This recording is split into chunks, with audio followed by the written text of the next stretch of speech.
But someone could go to Iraq and come back with post-traumatic stress disorder, right? From seeing his man get killed. But we can suffer from police brutality, but no one think black people fucking sick. From seeing their own brother being murdered in front of his wife-to-be. You don't think that traumatized a bunch of us black men in America and traumatized a bunch of black women in America, and seeing it over and over play out with no edits? But if I say something against homosexuals, my post may be blocked. But if I show you a black man being murdered live and direct with the blood and we watch his last breath, they don't block the fucking Instagram post. They don't block the Facebook post. We can see one of our own get murdered in cold blood from the very beginning to the end. We can see it in cold blood. No edit. But if I say something against homosexuals, my shit, I may be suspended for 40, 45 days online.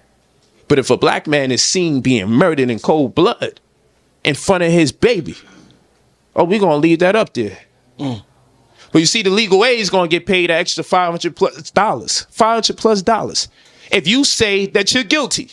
But he'll get nothing if he proves you're innocent. Straight black pride. And this doctor is going to get $10,000 or more if you perform a C-section. If he gets a C-section or an unnatural birth, he's going to get a $10,000 advance. But what happens when the woman undergoes? Yo, welcome to Knowledge is Key. It's your boy right here, Young Flex K. Today's topic, we want to be talking about my homie, the one and only, the influencer, the brother to speak so much knowledge into people, the ones that influence the youths to stay out of the streets, brother Polight. But today is facing a sexual assault charges. All right, let's listen to what he said about the case and what is going on at the moment at the case.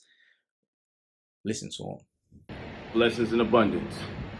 The mother and the daughter and the prosecution dropped every single sexual charge. I'm saying it again. The mother, the daughter, my accusers, in addition to the state, the prosecution, all agreed they need to drop all of the sexual charges. So yeah, it's a victory, but it's bittersweet. It's a victory because I was facing life. No parole, no probation. Now you may say, how could this be possible if a minor was so-called molested and there was DNA evidence? And people say DNA don't lie. And I always said, people do. Well, let's do this. The serologist, the expert that so-called found 6 semen stains amongst a headscarf and a t-shirt. Never mind the fact the whole rape kit said negative, negative, negative. They checked this girl for 5 different types of DNA, finger DNA, all types of different DNA. Checked her vagina, checked her mouth, checked her saliva, checked her excrement, checked her feces, checked her urine. Everything came up negative. You would think because of all the violent acts I was accused of, how I came inside of her, how I came on her face, how I bust her mouth open from penetrating her so physically, that there would be some kind of trace of something, some kind of DNA, but the rape kit came up all negative. So now we're in a conundrum. So how the hell how does the DNA just skip to a t-shirt and a headscarf? Well, the serologist that did the report that labeled it semen stains, when you got high-powered attorneys such as myself, then what happens is when you spend damn near 200 grand on your defense, you have the right to do depositions. We have our own private investigator. We have our own, guess what, forensics expert. So our forensics expert said this. Our forensics expert said, we want to take a look and see what's going on over there. So when our forensics expert took a look and examined these so-called clothes with semen stains, We had some questions about how did you definitively conclude that that was semen in the first damn place. So guess what happens after that? A deposition is when we interview anybody that's part of the situation, whether it be the mother, the daughter, the people who took the 911 call, whoever. The prosecutor gets to sit in while we interview them, while there's a court-appointed stenographer that types up everything, and the prosecutor can hear everything as it goes so they can make a determining factor if they got a case or not. Point in case, we couldn't interview the serologist, Stephanie Thompson, because she mysteriously disappears when we want to question her about how she came up with those results. I'll say it again. The person who said that there was semen stains on the headscarf and the shirt, despite the fact the rape kit tested for 5 different DNAs, considering the egregious acts that I was accused of, the rape kit came up all negative, which science would suggest I did absolutely none of the things that I was accused of. Science would suggest I did absolutely none of the things that I was accused of. Okay? All right? That's what science would suggest. Science would suggest that. But here's this woman talking about this DNA evidence, and then now when we call her so we can interview her, get a deposition, and have it on record with my attorneys questioning them based on the findings of our forensic expert, she's nowhere to be found. So you know what we could do now? We could file a motion to dismiss the DNA for the case. That's what we could do. Because if we go to trial, we won't be able to cross-examine her because suddenly she disappears, she works for some private company, and no one could find her. Now, all the while, the state been giving me opportunities to plead 20 years, sexual offender. Plead 15 years, sexual offender. And I'm like, I wouldn't care if you gave me 1 day in prison. So long as you got that label registered sex offender on there, I'm going to trial. So long as you got that label there, registered sex offender, I'm going to trial because I can never make a plea to something like that. So guess what happens? The state says if we ever want to do interviews, depositions, if we ever want to get a deposition from the mother and a deposition from the daughter, all bets are off. They'll never do an agreement with me. They said they'll never do an agreement. Never do an agreement. Work out an agreement or a plea. I said, I don't give a... My attorneys will tell you straight up, because when you see my attorney video, he's going to tell you straight up. From day one, I said, I'm never doing an agreement to any sexual charges. Interview the mother and the daughter, so they are the last of our depositions. We got the police body cams. We realized that the police report contradicts the affidavit that they did. The affidavit contradicts the interviews that they did on the body cam. So we got 3 contradictions. The story that the mother and daughter tells on the body cam, the stories that they told in the police report, and the stories that they tell on the affidavits. None of them work out. And I'm going to speak about that. But ultimately, we want to interview them. So when we interview them and do our depositions, have the prosecutor sit there, we already know where they're lying.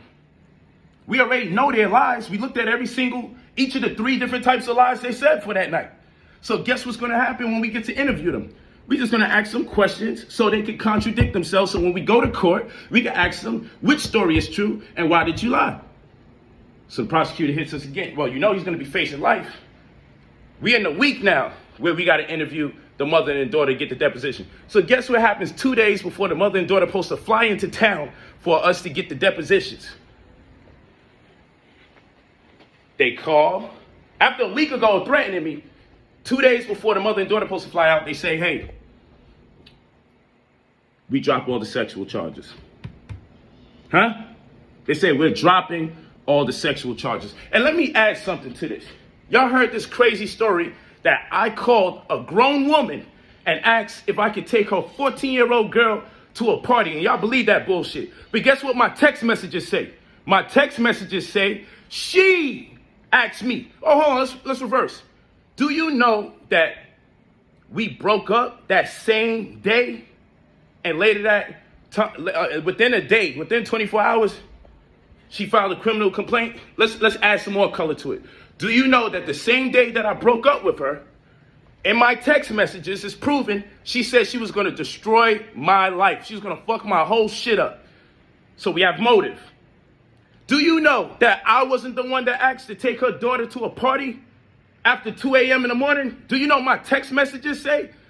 She contacted me and asked me to take her daughter out to a party after 2 a.m. in the morning, and I vehemently declined because I said, what the hell do I look like as a grown man taking a 14-year-old that obviously looks like a minor to a party? Y'all don't know that, though.